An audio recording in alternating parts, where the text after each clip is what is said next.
siguro may reveal. Soon, may reveal. Jillian Ward inaming kasama si Eman Bacosa sa kanyang mga avid na manliligaw, fans hindi na mapakali sa kilig.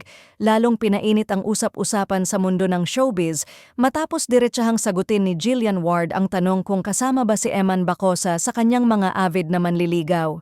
Hindi man detalyado ang kanyang pahayag, sapat na ang kanyang sagot para magliyab ang kilig ng fans, lalo pat sinundan ito ng makahulugang pahiwatig na soon, may reveal. Para sa mga taga-suporta ng dalawa, ang naturang sagot ay malinaw na hindi basta-basta. Ayon sa kanila, kung walang katotohanan ang espekulasyon, madali sanang itinanggi. Ngunit ang pagiging kalmado ni Jillian, kasabay ng tila may itinatagong ngiti, ay nagbigay ng impresyong may pinanggagalingan ang mga bulong-bulungan.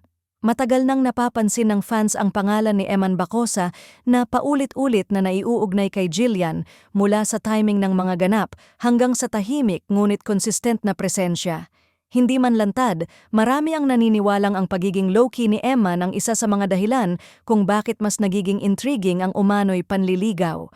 Dagdag pa rito, mas lalong umingay ang panawagan ng fans na sana ay magtagpo ang mundo ng dalawa, hindi lang sa personal na buhay kundi pati sa isang posibleng proyekto. Para sa kanila, may natural na curiosity at suporta na isang kombinasyong bihirang mangyari kung walang spark na nararamdaman ang publiko. Sa ngayon, nananatiling tikom ang bibig ni Jillian sa mga detalye. Ngunit ang kanyang pahayag na may paparating na reveal ay sapat para maghintay ang fans ng may pag-asa at kilig. Para sa marami, hindi na mahalaga kung kailan. Ang mahalaga ay may inaabangan. Ang tanong ngayon ng lahat, hanggang saan ang papel ni Eman Bacosa sa buhay ni Jillian Ward? At kapag dumating ang reveal, totoo kayang masusurpresa ang mga fans o matagal na nila itong nahulaan?